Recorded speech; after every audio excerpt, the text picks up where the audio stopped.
Hey everyone, welcome back to On Purpose, the number one health podcast in the world. Thanks to each and every single one of you that come back every week to listen, learn, and grow. Now, you know that I'm always on the lookout to go and find the incredible thinkers, thought leaders, authors, writers, storytellers that I believe have inspired my life and can inspire yours as well. Now, the person I'm going to interview today, I actually read his book back in 2013. So it's been quite a while, but this book had such a lasting impact on me. And I was just sharing with him that the reason I love On Purpose and our community is I get the excuse to reach out to some of the people that I admire and feel inspired by so that I can help them share their work and their story and their insights that I know will transform your life. Today's guest is none other than Charles Duhigg, journalist and New York Times best-selling author. He wrote The Power of Habit and Smarter, Faster, Better, which talk about productivity, habits, and the science behind it. He joined the New York Times as a staff writer in 2006 and was part of the team that won the 2013 Pulitzer Prize in Explanatory Journalism for The I Economy, a series that examined the global economy through the lens of Apple. Now, today's session is going to be all about habits, understanding ourselves, improving our productivity and our effectiveness. Welcome to On Purpose, Charles Duhigg. Charles, thank you so much for doing this. I'm such a fan. Your books are incredibly powerful, and I'm just really grateful that we get to have this conversation. No, thanks for having me, Jay. I feel very similarly. I've loved your book and loved the show. So really, thank you for having me on. No, absolutely. Let's dive straight in. You know, what I'm really fascinated to know is not just about the incredible work and research you've done, but how you became fascinated by it. You've written a lot about productivity, smarter, better, faster, habits. How did you get fascinated with those things in the first place? And where was your journey to become attracted to human behavior? Well, there was sort of these two experiences. The first one was that, when I first came up with the idea for The Power of Habit and got interested in it, my wife and I were about to have our first kid. And I had this thing that was going on where I would think to myself, like, at that point I was a reporter at the New York Times and felt like I was somewhat successful. I had gone to business school and I'd started a company and I thought to myself, like, if I'm so smart, like, why is it so hard for me to go running in the morning? Because I would always say, like, I'm going to go jogging tomorrow and then not do it, right? And then my son was born. And, like, after 6 or 7 months, they start eating this, like, a little bit older, they start eating these, like, little chicken nuggets. And I'd be sitting at the dinner table with him. And like, without thinking about it, I just reach over and grab one of his chicken nuggets and eat it, even though I wasn't hungry, right? It was just, like, automatic. And so I was trying to figure out, like, if I'm so smart, why is it so hard for me to do the things that I want to do? Like, why is it so hard to form the habits that I think are healthy for me? And then I also had this experience, which is I'd been a reporter in Iraq during the war. And I met this army major who explained to me that the way that the military works, and this is true of all militaries, is that it's basically a giant habit change machine, right? Like your instinct when you're getting shot at is to run the other direction because that's smart. But the military teaches you these habits to shoot back. Or now when you're overseas, you can email or call your spouse every night. And so if they don't teach you good communication habits, you get distracted. And so when you're on patrol, you can't do your job as well and you're in danger. And he explained to me that the way that they teach habits is very formulaic, that they break a habit into these 3 components and they teach you how to think about them. And as I learned that, I thought to myself, like, there's a real science here and I want to understand that science. And so I decided to write a book about it, in part just because it would help me figure it out. One of the things I find that you said that's really fascinating, and I'm so glad I asked you that question, is because when I'm listening to you, I think a lot of people can empathize with that. You feel like you're a smart, organized, thoughtful individual, but then you're like, but why can't I get my life together? Why can't I do basic things? And we often get really critical of ourselves and judgmental of ourselves and make ourselves feel guilty for not having it together. Can you tell us a bit about that? Because I think one of the easiest things to feel right now, when you were saying those things, I'm sure everyone's listening going, Charles, I do the same thing. I say I'm going to work out tomorrow and I don't. I reach over for the carby, fatty, calorie-based food instead of something that I know that's healthy and natural for me. But then we judge ourselves. Talk to us a bit about judgment and guilt and criticism. It's a great question, right? Because you're exactly right. Our instinct, particularly like America, the UK, all these kind of like, what we consider ourselves to be developed nations, we are masochists. We love punishing ourselves, right? We have lifestyles that are designed to push us to work harder and faster. And to understand why that's damaging, you first of all have to understand how habits work. So we think of habits as one thing, but every habit is actually three things, right? There's a cue, which is like a trigger for an automatic behavior to start. And then the routine, which is the behavior itself. That's what we think of as the habit. And then finally, a reward. And there's a part of your brain known as the basal ganglia that looks for those rewards and tries to make any pattern into a habit. So it'll take cues, routines, and rewards and put them together in a little chunk. Because of that reward, it'll say, I want to make that behavior easier and easier and easier. So exercise is a great example, right? We know from studies that when people have an obvious cue, like they put their running shoes next to their bed and so they see them first thing in the morning, or they plan on meeting their friend at the gym every Wednesday night, that they're more likely to exercise. But what really makes that exercise into a habit is if they give themselves a reward afterwards. So do they give themselves like a nice long shower, or do they give themselves like a smoothie? Do they just have a calendar that they mark off all the times that they've exercised? Are they rewarding themselves somehow? If you're rewarding yourself somehow and you have that cue, then it becomes easier and easier to do the behavior, to exercise, to make the habit become real. But you bring up the fact that we always are blaming ourselves, right? We're always feeling guilty. So think about how most people start exercising. They wake up in the morning, they don't have a cue, right? They have to go search through their closet to find their running shoes, and then they go out and maybe they run, and they feel like they look really dumb. They don't know what they're doing. They're not sure what route they're going to take. They think, I'll run 7 blocks, and after 3 blocks, they can hardly even breathe, so they give up. Then they come home, and now they're running late, right? So they jump in the shower as fast as they can. They rush the kids through breakfast. They throw the kids in the car. They take the kids to school. The kids are 2 minutes late for school. Then they rush to their desk, and they're already 10 or 15 minutes late for their day. And they sit down, and they've got sweat streaming. In other words, all these people who start exercising, they've punished themselves for exercising, right? And your brain, it notices rewards and punishments. If your brain notices that when you go running in the morning, the rest of the day is a nightmare, your brain says, this is a terrible idea. I don't want to make exercise any easier. And so that's what's important, is that first of all, knowing how our habits work, but second of all, to the point that you raised, when we blame ourselves, when we punish ourselves, when we feel guilty, what we're actually doing is we're making it harder to form habits because our brain pays attention to that negativity.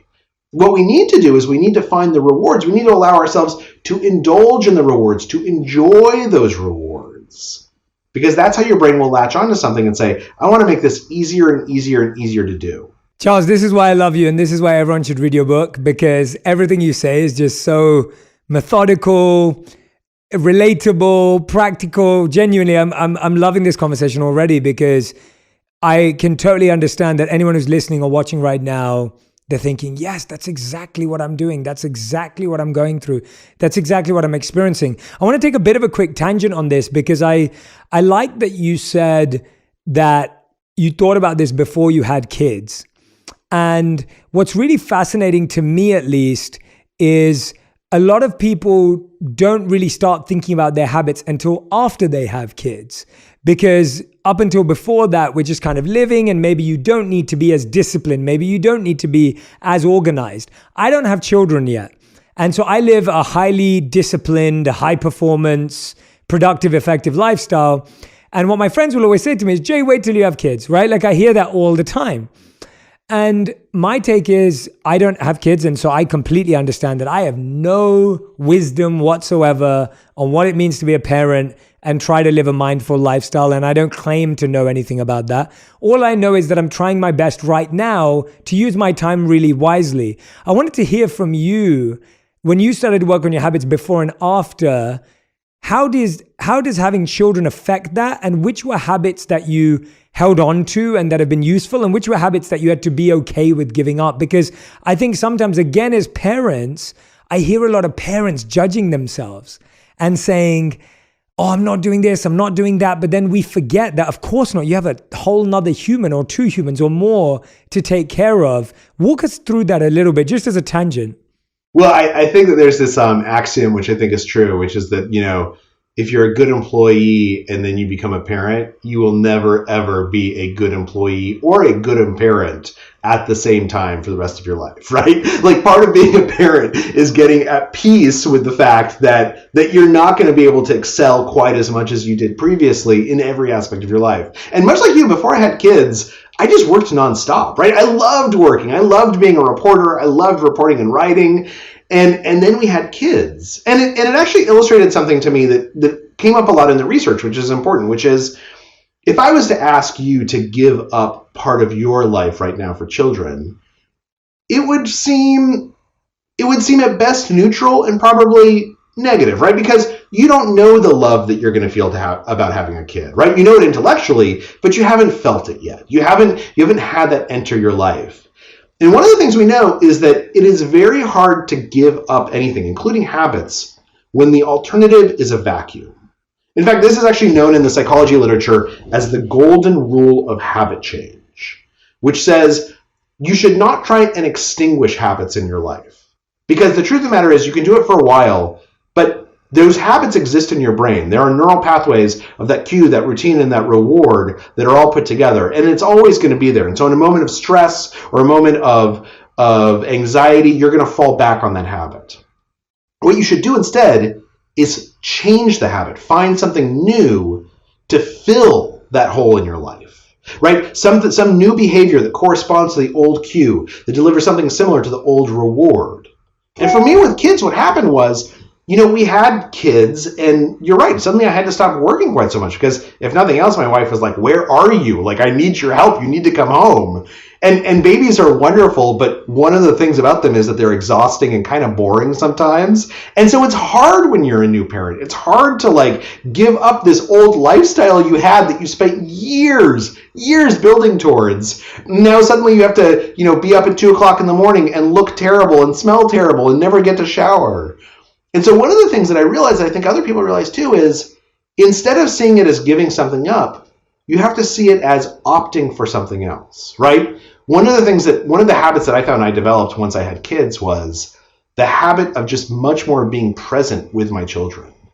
Because I knew that, in 6 months or a year or 10 years, I'm never going to have this again. I'm never going to have my kids sleeping on my stomach. And when they get older, I'm never going to have them showing me the first words that they wrote. And then now my kids are 13 and 10. I'm never going to have them, showing me the new clothes that they're wearing and asking me if I think they look cool. And so this presence, this being present, this habit of mindfulness, of presence, which I think you have spent a long time cultivating, that's something that's new, I think, for a lot of people. It was new for me when I had kids. And the reason why I was able to embrace that is because I was giving up other things in order to have something new.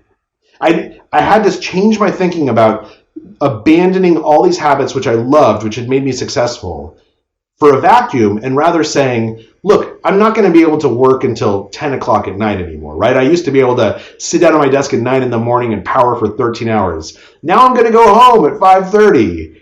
But it's not because I'm giving up this discipline I had before. It's because I'm opting for something else. And that's really important. When people are thinking about changing their own habits, they need to think about not just breaking a bad habit. They need to think about opting for something new that's better and healthier. Yeah, what a brilliant piece of advice. In the spiritual literature that I studied, the English translation, it was referred to as the higher taste. And it was the idea that you can only give up these lower tastes when you have a higher taste. And the idea of lower and higher being vibrational and energy based, that when you first start meditating, it's boring or it doesn't work or it doesn't make you feel happy. But as you develop the higher taste, you start to like the vibration and the energy that you experience as opposed to this lower distraction. And the same applies in a practical way. I remember when my wife was worried about the amount of sugar I consumed. So I grew up in a home, and my community knows this well, where I ate 4 chocolate products a day: a chocolate biscuit, a chocolate bar, a chocolate yogurt, and a chocolate ice cream. And I ate that my whole life. And then when I was at university, I got through university by having, a bottle of Sprite and a chocolate bar every single day. So I'm so used to consuming high amounts of sugar. Now, I married a nutritionist and a dietitian and an Ayurvedic health practitioner. So my wife was highly worried about concerned about my amount of sugar intake. And so she was constantly trying to remove sugar from my life. But I would say to her that I was like, but I rely on it for maybe energy, or I rely on it for boosting my mood or performance or whatever it may be. And it took her a while. And I said to her, you need to help me find a replacement. I need a replacement. And finally, we found it in dates. So dates have become a phenomenal. I don't mean dates with her. I mean food dates, and cacao nibs. So like cacao, raw cacao or monk fruit sweetened cacao has become a really natural form of sugar that gives me the same feeling and the same taste and the same comfort without a lot of the negative effects on my health that sugar has. And so having gone through that very practically in an area where I had somewhat of an addiction, it's really interesting to see how what you're saying is actually played through in my own life as well. Well, and I think one of the important aspects of what you just said is accepting that sometimes reaching that higher taste is a journey that has steps along the way, right? One of the things that we know about habits is that, take exercise as a good example again. When we first start developing a habit, we oftentimes need external rewards, right? So we need that smoothie after we go for a run. We need the nice long shower. Very similarly, I don't know if this is true for you, but when I started meditating, I would meditate for 3 minutes and I had to give myself a reward, right? I would use one of the biofeedback bands so that I could hear the birds chirping in the background, because without it felt totally pointless. I didn't understand why I was doing this. It wasn't fun at all to meditate. And then over time, what happens is that as your brain learns to appreciate the higher taste, as your brain learns to appreciate the higher intrinsic rewards, they begin to crowd out the need for the extrinsic reward. So again, with exercise, oftentimes when people start exercising, they need to give themselves something. In fact, oftentimes the most effective way to start exercising is to give yourself a small piece of chocolate after you exercise. And then after a week or two or a month or two, you start to realize, actually, I just feel good when I exercise. Those, of course, are the endorphins and the cannabinoids, all these neurotransmitters that are designed to make you feel good. And you start saying, actually, I'm not even craving the chocolate anymore. I just crave that feeling of healthiness I get after a run. Or with meditation, I'm sure at some point you and I stopped needing these extrinsic rewards. We stopped needing someone to tell us you did a good job because you sat still for 10 minutes today. Instead, there's a sense of calmness, right? The alpha waves that make us feel good. And that's important, is because oftentimes we think that we should be able to reach enlightenment immediately. Right? We go for a run, and instead of giving ourselves a small piece of chocolate, we give ourselves a kale shake because we should be happy with a kale shake. Nobody likes a kale shake, man. That's not a reward. That's more do-gooderism. But the point is that if we are patient with ourselves, if we recognize that I need to start with extrinsic rewards and move to intrinsic rewards, we're much more likely to change. That's so brilliant. Thank you for that addition and expansion on the idea. And as you were saying that, I was thinking about something that I've discovered more recently, and it's this idea around memory and experience. So if I've had a really painful start to the day, the one that you explained, you're rushing to get that run in, you don't get to reward yourself, you're late for work, you're scared that you're going to miss the kids' class or, an event or recital, and then everything's going wrong. That memory stays very strongly with us. Like negative memories kind of grab a hold onto us, and you'll be able to explain this better. But when you have a good experience, it's almost like, oh yeah, that was good. That was nice. Like we don't hold on to it. It's the same with social media. When you are scrolling through the comments, you see all these beautifully positive comments, and you just go, oh yeah, great, great, great, great. And then you see one negative one and you amplify it. So even in our memory, we retain a negative experience from working out or eating a healthy meal far stronger than we retain a positive memory. Can you tell us a bit about that, Charles? You're exactly right. And study after study shows that's true. And from an evolutionary perspective, you can understand why, right? If I'm walking through the forest and I hear a noise in the underbrush, it's much more important for me to remember that the noise in the underbrush is an animal waiting to attack me, rather than that noise in the underbrush is something beautiful that I want to look at. Right? From a survival perspective, the people who remember negative memories better are going to survive longer. And so therefore they're going to have more offspring. And that's going to get hardwired in our brain. So that now the question is, okay, so that worked great when I was living in the jungle, right? When animals might attack me at any given moment. But how do I do it now? How do I take it? Because social media, I don't have to remember the negative comments on social media, right? It's not healthy. It's not going to help me survive. So how do I change that calculus in my head, given that there's millions of years of evolution pushing me in the other direction? Well, the way that you do it is you push back against it by reminding yourself why the positive reward is so great. And there's kind of two ways to do this. The first is simply come up with ways to remind yourself to enjoy that positive reward, right? That's why I say, after you go for a shower, after you go for a run, after you exercise, don't just take a shower, luxuriate in the shower, right? Like, let yourself relax, look forward to the shower, use some special, smelly soap that makes it feel amazing. But the second thing to recognize here is that oftentimes what we're talking about when we talk about rewards that seem very short-lived is they're transactional rewards as opposed to emotional rewards. One of the things that we know is that emotional rewards persist longer. They have a greater sense of salience within our brains. So very frequently you'll say, okay, I went for I got a big client. I'm going to buy myself a new watch. The joy you feel from that watch, because it's a transactional reward, is much, much short-lived than the joy of your boss telling you, look, man, you're amazing. I'm really proud of you. You did an amazing job on that. And so in order to hijack that process you're talking about, in order to make positive rewards as powerful as negative rewards, we need to not only train ourselves to remember them, we need to find positive rewards that have an emotional characteristic, because that emotion is going to persist in our brain much longer.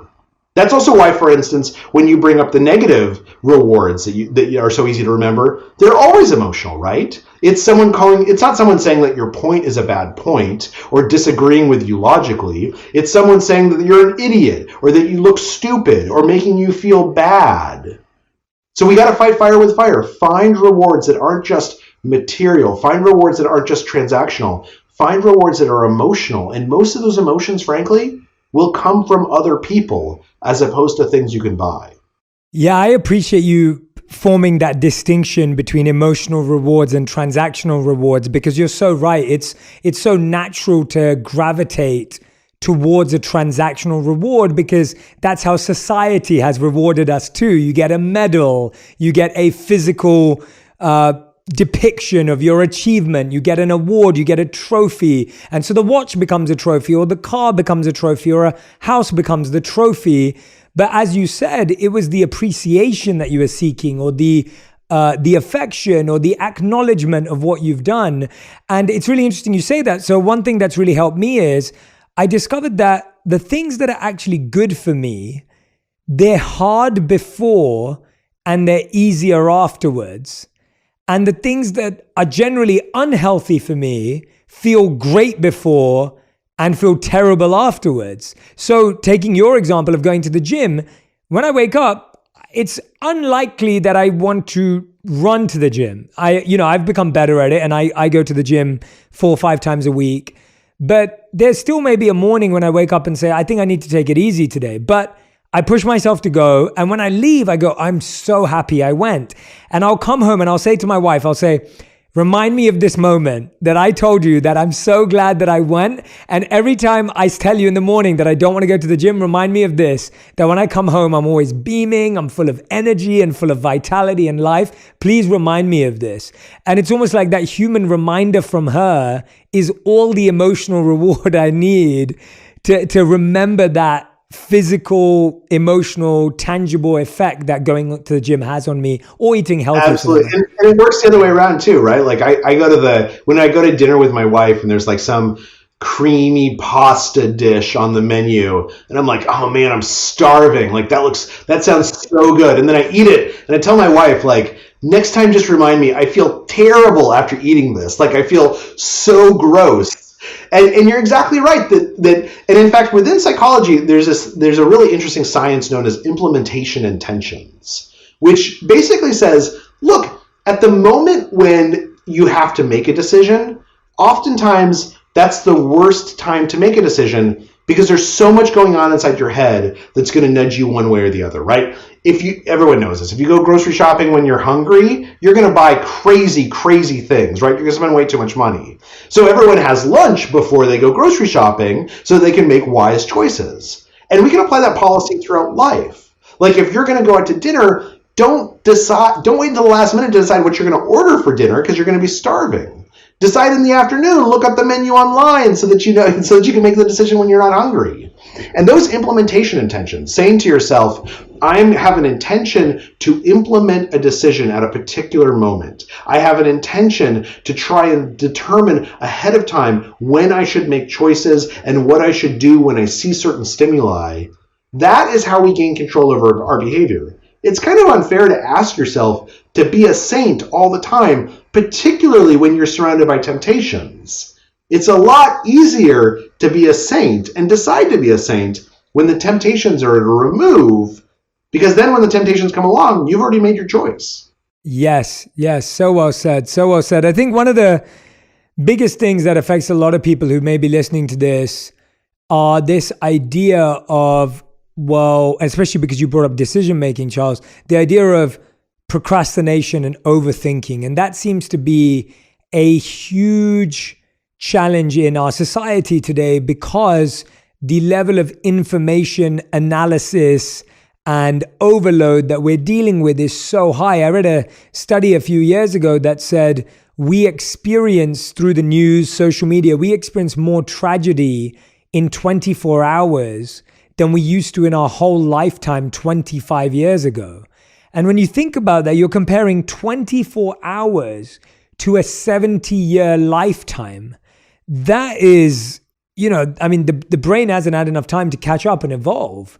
And so there's glitches and there's mistakes. And so that procrastination and overthinking, again, is very normal and understandable. What have you found to be some of the best techniques? If someone's listening right now and saying, Charles, I agree with you, but I just try and put off decisions completely. Like I just try and make no decision because that's easier for me to not think about it. But then I get more scared because I haven't made one. And then I get lost in overthinking and the cycle of procrastination. So there's been a bunch of research that's been done on procrastination and overthinking. And some of my favorite research actually comes from Dan Ariely, who's a behavioral psychologist. I love Dan too. He's a great author. And so one of the things that Dan's experiments have shown is that when people talk about procrastination, when they talk about overthinking, about avoiding making a decision, what they're really talking about is they're talking about the first step, right? Once you take the first step, it's usually pretty easy. And this is true of many, many things, right? Once you're in the gym, it's pretty easy to work out. It's the getting to the gym part that you put off again and again and again. Once you've decided that you want to, go on that vacation, it's pretty easy to figure out like which flight you're going to take. It's the decision of going on the vacation. And so the question isn't, how do I do this entire task? The question is actually, how do I make it easier for myself to take the first step? And there's basically two things that help us with this. The first is make that first step as small as humanly possible, right?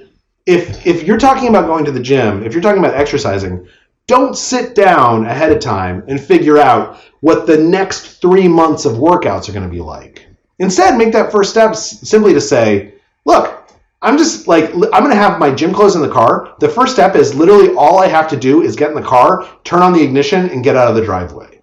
Because once I'm out of the driveway, I'm not going to have any place to go except for the gym. So let's make it as easy as possible and as small as possible to get in the car and literally just back out of the driveway. Number two is, how do I reward myself for that small step?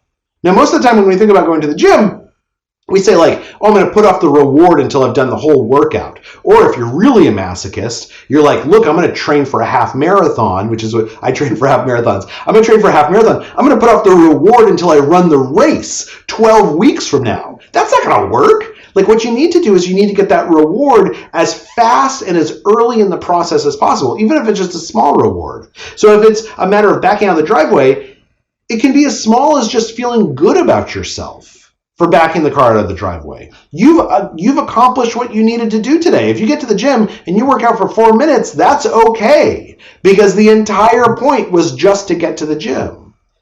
The question people should ask themselves is not, how do I make procrastination less of a presence in my life? It's, how do I take a decision that I'm avoiding, make it as small as possible, and then reward myself for that first step? Because if you can teach yourself to do that, everything else is going to take care of itself. That's brilliant. And you also talk about positive procrastination, right? Like you talk about the idea that sometimes some of our best decisions are made when we create a bit of a distance and allow ourselves to procrastinate and overthink, which I think is such a unique and powerful way to think about it, because we've been taught to believe that people who make their decisions quickly and effectively and now are the most smart people.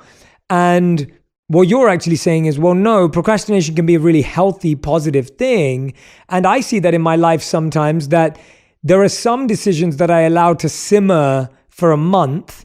And there are some decisions that I allowed to simmer. I just made a big decision this year. I would say I was trying to make that decision for 4 years. And the decision I made this year was the best decision I made, but I honestly have been thinking about that decision for 4 years. Now, I don't take 4 years to make every decision, like what am I going to eat tonight or what am I going to eat tomorrow?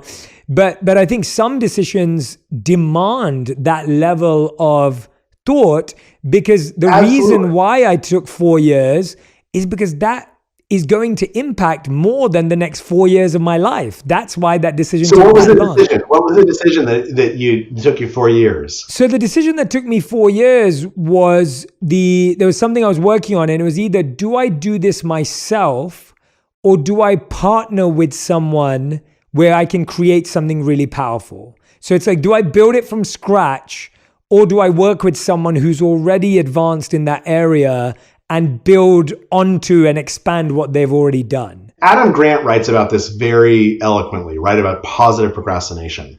And one of the ways to think about it is actually to ask yourself, is this rational procrastination? Because you're right, we have all kinds of pressures that make us want to act quickly, right? There's actually something known as the cognitive need for closure, which is, it just feels good to make a choice, right? It feels good to cross something off your to-do list. It feels good to put it behind you and say, like, I don't got to worry about that anymore. But oftentimes, there's a very rational reason not to make that choice. Sometimes it's just you need to sit with it for longer to see how you really feel. Sometimes it's that you need more information. Sometimes it's that actually making the choice right now would screw everything up because I know that there's going to be other opportunities. I know that there's going to be ways to have seen this situation in different ways. And if I'm locked into one viewpoint, it's going to be hard for me to see other opportunities. And so one of the things that's really important is to sit with yourself and say, look, am I hesitating on this because I'm scared of making the choice, because I'm scared of doing the work? Or am I sitting with this because it just doesn't feel right yet? And that rational procrastination is one of our most powerful instinctual tools for knowing, without knowing it deliberately or consciously, when we're ready to make a choice. That's really, really a great extension of what I was thinking about in my decision making, and that's clarified a lot for me. And one of the things that I've definitely felt is really thinking about how much of your life is going to be impacted by a decision allows me to know how much rational time to give to it. And I think, and that's kind of how I've always processed it. Like, it's like getting married is going to impact your whole life. I think this is what we were talking about earlier. Having children is a massive life change. But what I find fascinating, and this is something that I spend a lot of time thinking about in all of these decisions, is when you're thinking about choosing to buy a home or move city or town, you think about a lot of things like what schools are we near, and like, is this a good area, and would this be a good investment, and is this a smart choice? But sometimes we just get married or have kids just by default, like it's an autopilot move. And I think that it's really fascinating when you take life transitions on autopilot. Or what I read in psychology was known as sliding versus deciding. We slide into decisions rather than actually decide to make them. We don't consciously, intentionally process those. And when we slide into something, you're now sliding into like a ball pit of like whatever it is, right? There's no practice. Can you speak to that a little bit, Charles? Absolutely. Well, and I think the other thing that you're picking up on, which I think is really smart, is our environment influences how we make decisions so much in ways that we don't often see, right? In fact, what happens is, and this is known in psychology as the fundamental attribution error, is that there is something in our environment which is influencing us, but we blame ourselves or other people for something, right? If I happen to sit on the same side of the table as someone, as opposed to on the other side of the table from them, I'm more likely to agree with them rather than disagree with them. And I think that's because either I agree with them or they're agreeable or I'm agreeable, but actually it just has to do with where we sat at the table. That's the thing that we fail to recognize. And oftentimes when we're making choices, we're not aware of all the environmental influences around us, right? It's not a coincidence that most people get married after 3 of their other friends have gotten married, right? Because all of a sudden, like, marriage is contagious. You see Jim and you see Pam get married, and then you're like, well, maybe that's okay for me too, right?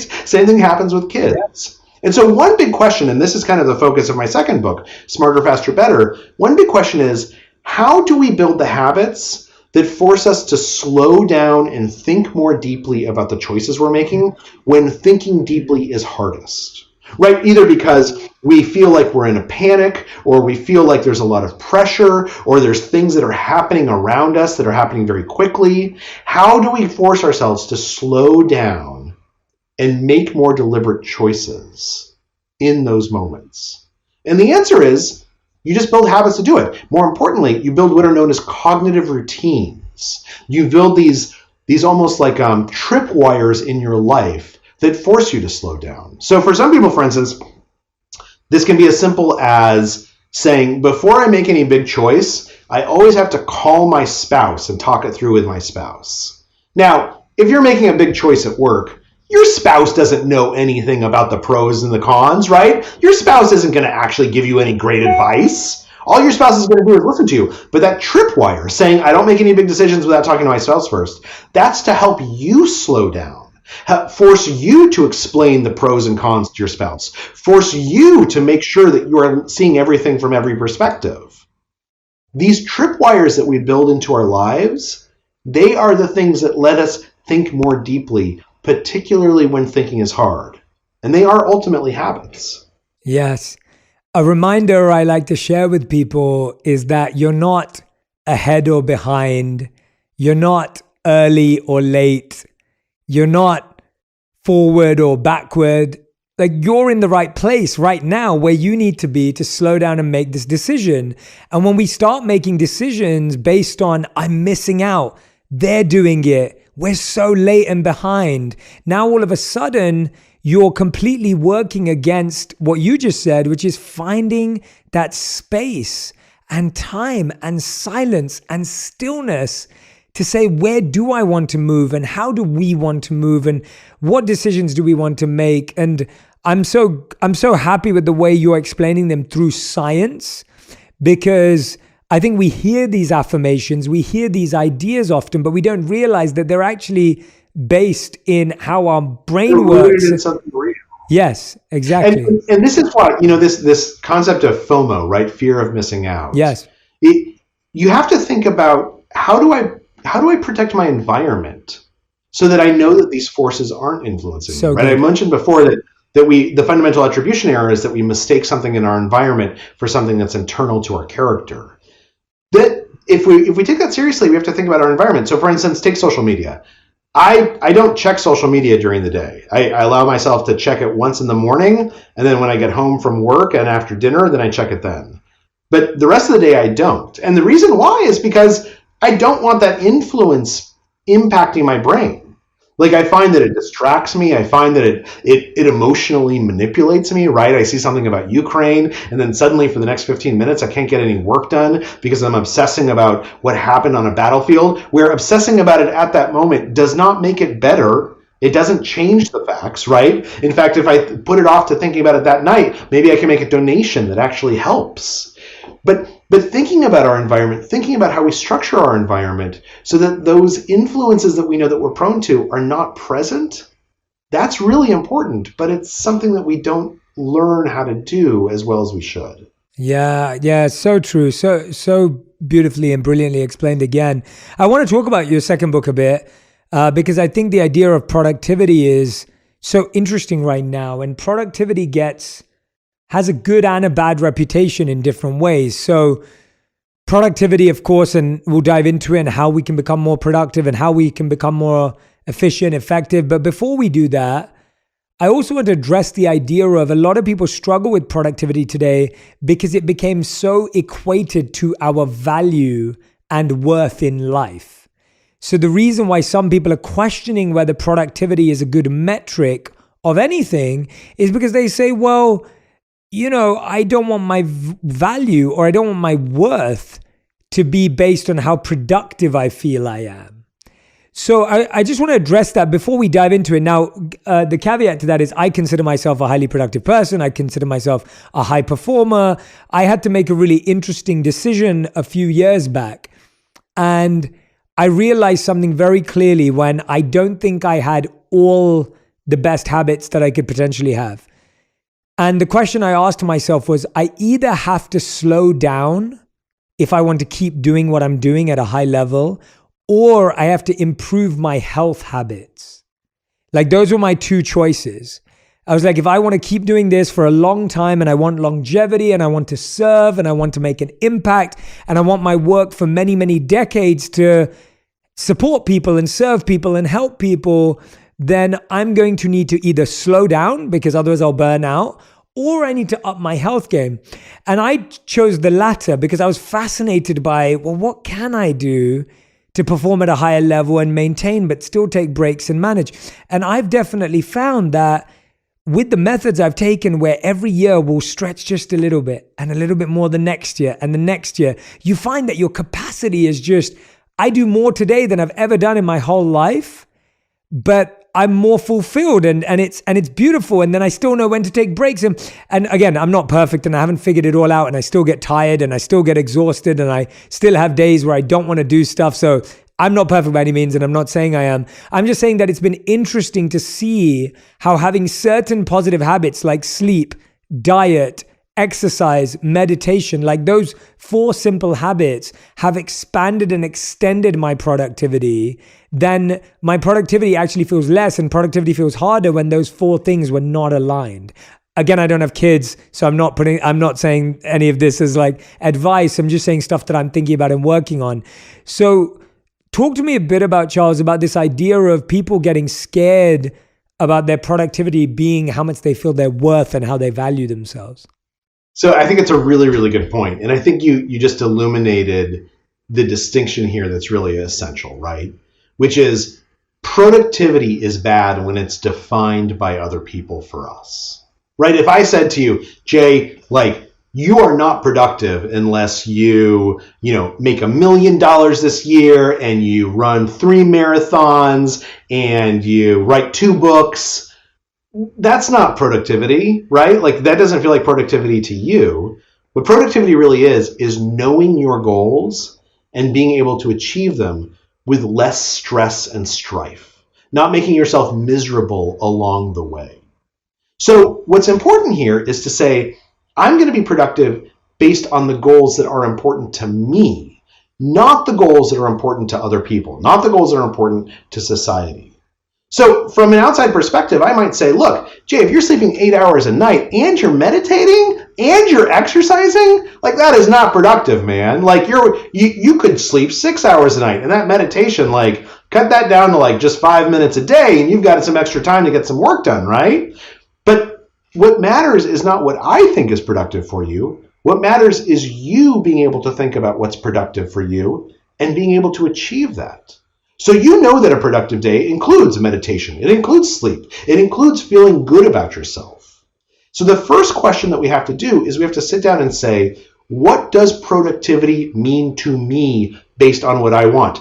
And acknowledge that might be different from day to day and place to place. A productive Wednesday might be one where I get the kids out the door and I'm at my desk and I'm replying to emails. And a productive Friday might be one where I walk the kids to school and we get to talk to each other and I learn what's going on inside their life. And I don't do any emails because I spent my time with my kids. The point here is that when we look at productivity as something that has a static definition, that's when it becomes negative. That's when it becomes bad. When we embrace productivity as something that is a way for me to decide what my goals are and try and figure out how to accomplish them, and it's based entirely on what I want as opposed to what other people want, then it becomes a tool for helping me decide how I live the life that I want to live. That is such a fantastic way of defining it. And I've actually never heard productivity defined as well as that. I think that's brilliant, because you're so right that the decision I'm making, they make me feel productive, and hence I choose them as a priority in my life. But you're right. I never thought of that, but someone could literally look at my life and be like, Jay, you waste a lot of time sleeping. I do sleep 8 hours a night. And people could look at my life and be like, wow, Jay, you waste a lot of time doing no work. When actually, to me, I'm able to do more work and better work and deeper work because of the time I spend away from work. And as I was saying, I think, one thing that's really interesting to me, someone asked me recently what I thought was the most important skill to develop. And I thought about that, and I thought about it again, and I really reflected on it. And the closest answer I've developed so far at this stage in my life is the biggest skill that I've learned, or I believe that I've had to try and develop and continue to develop, is to do things that are good for me even when I don't feel like them.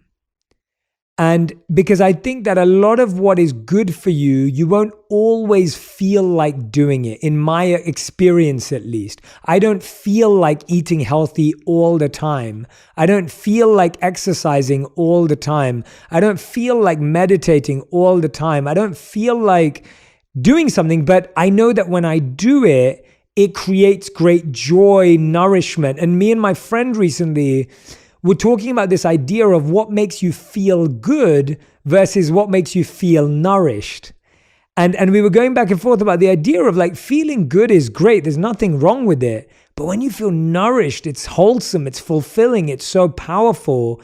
And we were saying that we're trying to make more decisions in our life where we feel we're being nourished more than just feeling good in the moment, because feeling nourished does make you feel good.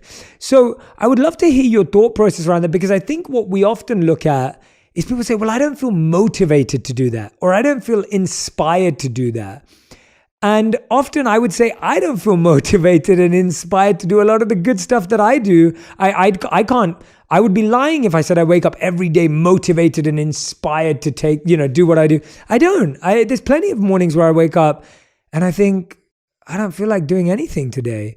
But I know that if I just don't do anything today, I'm probably going to feel the same way tomorrow and the same way tomorrow. And that actually getting myself up out of bed and trying to do one thing may actually be better than doing completely nothing. So can you walk us through that a little bit? I would love to hear your thoughts and your opinions about it. What I love about this conversation, Charles, is the way you think. I love the way you think. I love the way you contextualize and you break things down and the research you've done. And so I'm just throwing at you my thought process and ideas. Absolutely. No, I really appreciate it. And I love hearing how you think and how you approach these questions, because I think it's really fascinating. I think one of this duality that you're discussing, it reflects what has been an oversight in a lot of contemporary society. And this is just because psychology is a relatively new field and it's developed. We became very focused on happiness, right? As a society, right? What is the highest goal? To feel happy, to feel joyful. But the thing that we've learned is that there is another emotion, another experience beyond happiness that is actually more meaningful. And within psychology, they refer to this as a sense of well-being, right? So if I give you sugar right now, I can make you happy. If you're having sex, you will feel happy. But we know that just eating sugar, like actually over time, it feels terrible. That having empty sex is not as great as having sex with someone you love, right? We know this. And so the question is, so if I'm not chasing happiness, what am I actually chasing? And for a long time, we built all of our psychology models around about the hedonic individual, right? Seeking this pleasure. But a sense of well-being is actually something that's more profound. It doesn't necessarily mean that you are happy, that you are feeling pleasure at that particular moment, but it does mean some other things. It means that you feel satisfied. It means that you feel safe. It means that you feel loved, and it means that you feel that your life has meaning. And if I can give you those four things, what we know is that you actually will feel much better than if you just feel pleasure or if you just feel happy. I cannot actually be happy over the long term without a sense of well-being. But I can certainly have a sense of well-being and not feel happy all the time. And that's okay. In fact, we know that that's meaningful, right? The most meaningful thing that's happened to me in the last 5 years is that my father passed away. That certainly was not happy in any way, but it was deeply meaningful. It was deeply contributed to my sense of well-being, to remind myself of my family and my love for him and what he gave me. And so if we reorient ourselves away from happiness and towards creating a sense of well-being, then suddenly all those questions you just asked, like, should I wake up this morning? Should I get out of bed? Should I make this decision? Should I eat this thing? Should I exercise? All those questions become much easier because now our goal is well-being, right? Made up again of a sense of safety, a sense of meaning, a sense of satisfaction, a sense of having a community with other people. Those become much easier decisions to make because getting out of bed, it's not about whether getting out of bed makes you happy. If you don't get out of bed, you're not going to have a relationship with your wife. You're not going to earn money. You're not going to feel safe. Your life doesn't have any meaning. Now suddenly the decision to get out of bed is much, much easier because you're not chasing pleasure. You're chasing well-being. So well reframed, especially with the idea of getting up out of bed. If you're seeking pleasure every day, it will feel almost impossible. But that idea of well-being is so strong. And one of the things that we've mentioned today, but I want to dive into, there's a couple more things. One is this idea of we try to have long-term feelings about something based on short-term experiences. So we will say something like, I will never, ever miss going to the gym ever again, right? I will never, ever eat something unhealthy ever again. Like we make these really big, broad statements. And the truth is, and this happened to me last week. So I was having a really healthy week. I was traveling, and I've been really trying to master the art of living healthy when I travel, because it's really easy when I'm back at home. But last week I gave 3 keynotes in 3 different states. I was on a plane every other day. And I was really trying last week to be conscious because I've been really working on my health. And so I was thinking, okay, I need to eat healthy. And so I was researching like where I could eat and plan and all this kind of stuff. And it went great from Monday to Friday. Now on Friday, my flight was delayed by 2 hours. And then when we got on the flight, we were about to take off, but then they brought us back to the gate because they said there was something wrong with the cabin pressure. We then waited another 2 hours in the plane. And then they said, all right, we're going to take off again. We were about to take off. And then they said, no, the cabin pressure is still an issue. So we went back to the gate and waited another 2 hours. So now it had been 6 hours in total. And I'm sitting there, and now we get 2 hours later, they take us off the plane because they can't fix it. And then it takes another 2 hours for them to onboard us to another flight. So it's been around 10 hours at this point. I've now missed my next 3 connecting flights. Now, when we go back into the terminal for those 2 hours, I go and buy Sour Patch Kids, a bag of chips, like every single thing at this point that I've been trying to avoid the whole week. And I eat my bag of Sour Patch Kids very happily. I eat my bag of chips.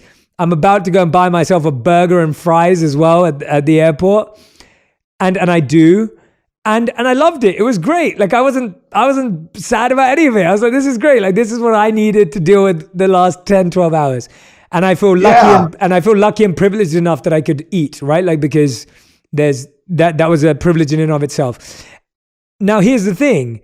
If I had said to myself, Jay, you can never ever eat Sour Patch Kids ever again in your life, and then that happens, I feel like such a failure. And I did that to myself for a long time where I made these big, bold statements and then I felt like a failure again and again and again. So how do we plan for failure? Because it is actually more inevitable than it is avoidable. I don't think there's anyone who's ever set a resolution, set a new plan, set a new schedule that has ever kept to it word for word. Yet we still hope and we pray and we assume that we're going to stick to our plan exactly as it is. And I don't even think the most disciplined people in the world do that. No, of course not, right? How do we accept that we will inevitably fail and that's okay and that's part of the journey? So this is another question that comes from how our brain evolved and how it's working in today's world, right? We tend to remember things episodically, right? So if I ask you, Jay, who are you? You would answer this by telling me 3 or 4 big values that you live your life by.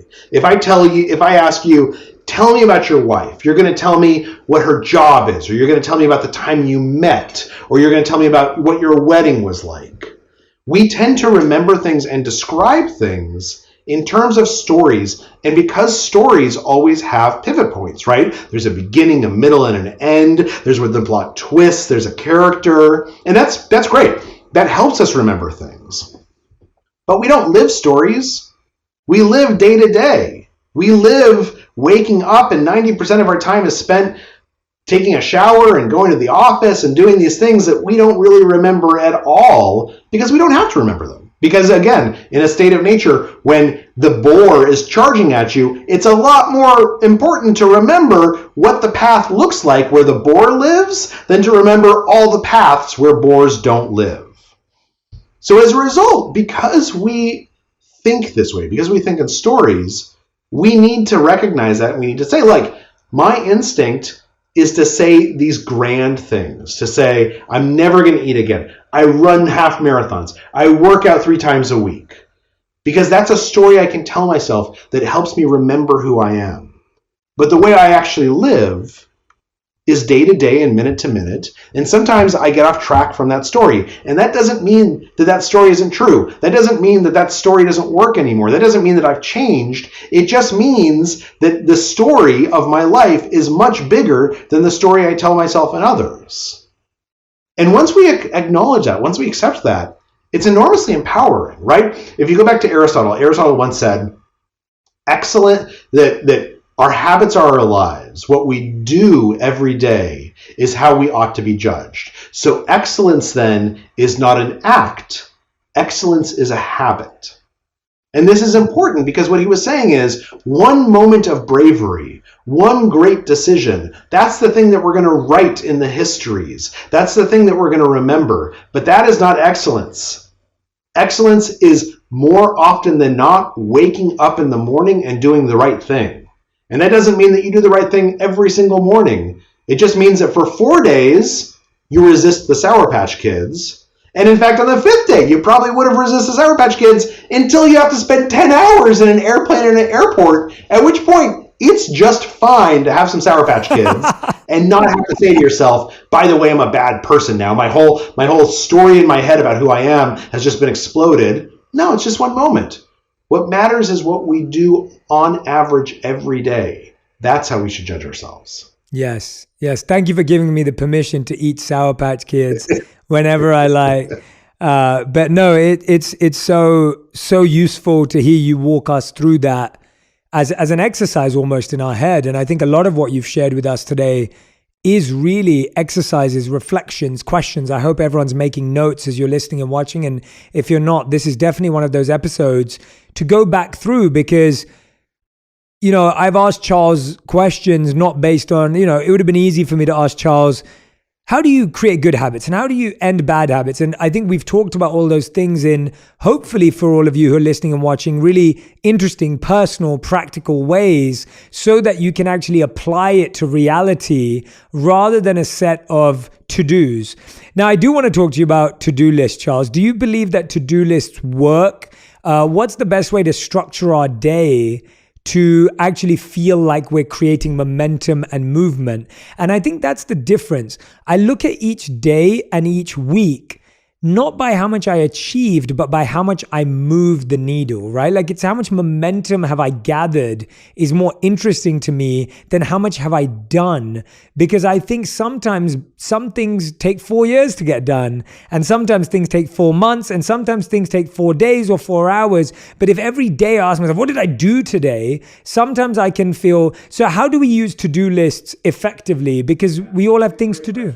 I love the metaphor you just brought up about momentum, because I think it's really important. One of the ways I think about it is an analogy someone once used with me. They said, like, look, think of your life as a series of pole vaults, right? The faster and longer you run, the higher you're going to be able to vault over that pole. But if you look at the actual event, that person could be running for 3 minutes before they spend 10 seconds flying into the air. And so at any point along there, you could say, why the heck are you running so long? Like, this doesn't seem like it's a good use of time. But if you think about your life in terms of these pole vaults, so to-do lists is a great question. And I'm curious how you organize your day. This is what we know about to-do lists. We use this word to-do list sometimes incorrectly. There are things which are memory lists, and those are great, right? Your brain is a terrible place to try and remember the 30 things that you want to get done in the next 12 months. You're going to forget some of them. So what you should do is you should have a pad of paper, and as soon as you think of something you might want to get done, you should write it down on that list. But that's a memory list. That's not a to-do list. That's a memory list to remind you of things that in the past seem important to you. A to-do list should be much different.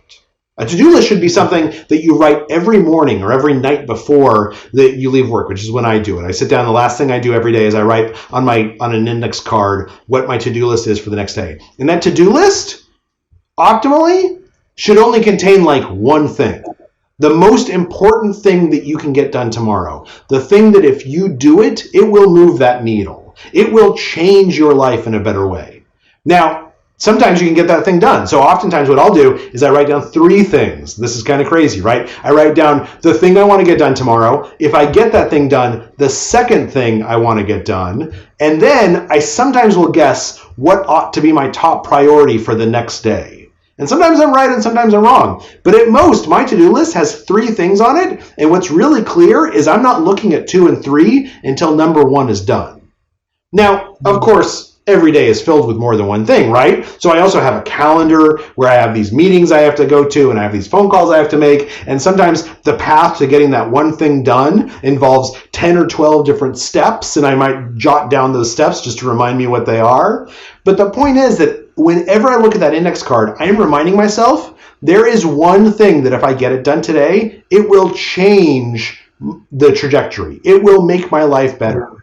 It is so easy to continue putting that thing off, to put off writing that memo that you're scared of, but once you write it, you're going to know what to do next, to put off having that tough phone call, to put off doing your taxes, to put off doing something that matters. And if you put it at the top of the list, and that's your to-do list, not the memory list, but the to-do list, then you're going to do the most important things, because everyone only has 24 hours, right? And some people get amazing things done, and some people don't. The difference is not how many more hours they have or how many employees they have. The difference is how much time they spend prioritizing what they're working on. So let me ask you, how do you organize your days? Like, how do you remain focused on what's important and not get distracted? Yeah, it's a great question. So a few things that I've used is I read a study that said you can't be effectively creative and logical at the same time or back to back. So I avoid scheduling a creative and then a data or numbers meeting back to back. So I'll try and have creative mornings and data afternoons, or creative days and data days. And that to me makes it easier for my brain to be in the zone and focus and get absorbed and obsessed with what we're dealing with, rather than going back and forth and stressing my mind to be brainstorm and be really creative and now go off and be really structured. And I don't enjoy that. I found it exhausting actually. And I used to find that a lot of my fatigue came because I was demanding my brain to be really creative and artistic and then to be really structured and focused. And those two things are opposite. When I'm being creative, sometimes I'm not focused at all. And that's what's good about being creative. And when I'm trying to be focused, my creative mind is not useful. I just want to be able to get something done. So I use what I call efficient and effective days as well. I'm like, okay, this is an efficiency day, which means doing lots of meetings, getting lots of stuff checked off. And then I have an effective day where it's like, all I need to do is come up with one idea for the next chapter of my book. All I need to do is come up with a new vision or a new strategy that I want to create for one of our companies. And so those are effective days where I don't have to do a lot. I don't have to achieve a lot. I just have to do one thing, as you said. And the efficient days are, oh yeah, I had like 7 phone calls. I checked that meeting off. I did those reviews, like stuff that just I can do easily, and they're back to back to back. And so I've tried as much as I can. By the way, again, not perfect. We get this wrong all the time, but that's what I'm pushing towards to, is always pivoting my schedule to be creative and logical days, efficiency and effective days. And the final one is giving myself a sense of, I always plan everything from rest to lunch to dinner to breakfast. So everything exists in my schedule. I believe if it's not in my schedule, it won't happen. So even lunch is in my schedule every day. And I will try as much as I can to pause and break and actually eat at that time, because I found that I used to miss meals and then I would feel bloated and then I would feel gas and then I would feel inflamed and then I would feel exhausted. And then I couldn't do it the next day. And so I started realizing that a lot of structure, at least 5 days a week, I would say this is a Monday to Friday thing, was really powerful for me. And it's stuff that I'm still tinkering with and playing with. What I love about that is that one of the things I hear you saying is you're deliberate in your goals. Yeah. Right. And we know that this is a big part of creating that space and those cognitive routines to allow ourselves to think more deeply, which is to basically to take a step back and ask ourselves, what is the goal that I'm pursuing right now? Right? There's very often when we're in a situation, and because we don't understand the goal, we end up feeling frustrated and at a loss. If I'm with my kids and I'm thinking about work, then I don't know what my goal is. Is my goal to have a moment with my children and really bond with them? Or is my goal to think through a problem that I'm confronting at work? I end up being terrible at both of them. Right? Because I'm distracted with my kids, but my kids are so distracting that I can't really think about work. And so I think, and you know better than I do, but my understanding is that part of mindfulness is actually just being clear about your goals, being clear about what is my goal at this moment. How do I be present, aware of what I want to accomplish or experience or feel, or what I want to do with my life right now? And the more we force ourselves to think about our goals, the more we're on that path to doing the deep thinking that makes us more genuinely productive, more genuinely happy, more genuinely a sense of well-being. Charles, what brings me joy is that this type of conversation is the reason I started On Purpose. Like this conversation has just been so deeply joyful for me, because this is the reason why I started this podcast, was to be able to pick someone's brain, pick someone like you and pick your brain. And I'm genuinely convinced that everyone who listens to this episode and watches this episode will feel like they can restart and reframe how they view habit formation, habit application, habit failure, and then habit longevity based on what you've said. And of course, I highly recommend everyone go and grab the book, The Power of Habit, because it's been such a powerful book in my own personal life for the last 8 years since I read it, or 9 years now since I read it. And anything that Charles does, not just that book, any book he's written, any work that he's done, highly recommend following Charles. because as you can see today, you're just a wealth of wisdom, phenomenal at breaking ideas down, making sense of things, making things really simple and easy to apply and understand and retain. And I couldn't thank you more. So Charles, we end every episode of On Purpose with a final 5 or a fast 5, where you have to answer each question in 1 word to 1 sentence maximum. So you have a 1 word to 1 sentence, like 140 character, 280 character limit. So Charles, these are your final 5. Are you ready? I'm ready. I'm ready. Great. Okay. What is the best piece of advice you've ever received? I think the best advice I've ever received is just do the thing that seems passionate to you. Beautiful. I love that. Worst piece of advice you've ever received? Worst piece of advice I've ever received. My dad told me to go to the University of New Mexico because I grew up in Albuquerque, New Mexico. I'm really glad I didn't. I love that. I love that. Third question. What's the first thing you do when you wake up in the morning? The first thing I do when I wake up in the morning is I get a glass of water, and then I just flip through nonsense on my phone to let my brain just settle down. And it works pretty well for me. Cool. And question number 4, what's the last thing you do before you go to bed? I read every single night. Nice. I love to read. Anything specific? So I'm a writer for the New Yorker now, so I read the New Yorker very often. Or I always try to have some novel that I'm reading. Nice. And it's just fun. I love that. And 5th and final question, if you had to choose 1 habit that everyone in the world had to practice every single day, what would that habit be? Okay, so let me caveat this because every single day is hard, right? Some type of exercise. And this seems cliche, but I will say I've talked to researcher after researcher, and one guy said to me, if you could take what exercise did to your body and put it in a pill, every single person would take it every single day, right? And everyone listening knows this. And it doesn't have to be big. It doesn't have to be running a half marathon. It doesn't even have to be running. If you do 5 push-ups, you will feel better. So that's the habit that I wish I could give people. I love that. Charles, thank you so much for your time, your energy, for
being so gracious with it and giving so much incredible thought. I mean, your energy just flowed through the screen. I always love sitting with guests, and often I struggle with interviews that have to be done digitally, but you brought the best energy. So thank you so much for being so present. And thank you for the show.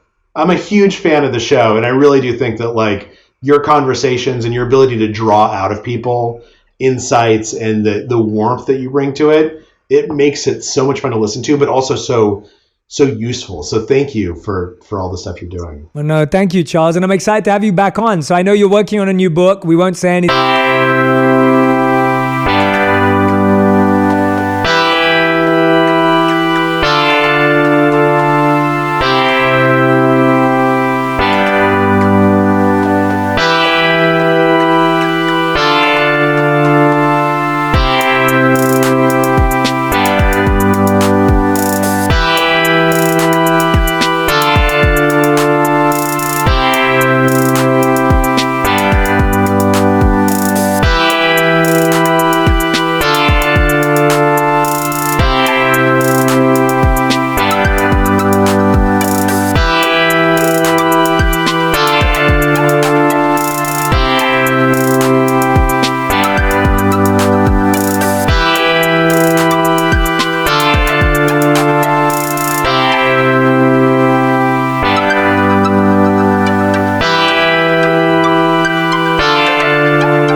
everything.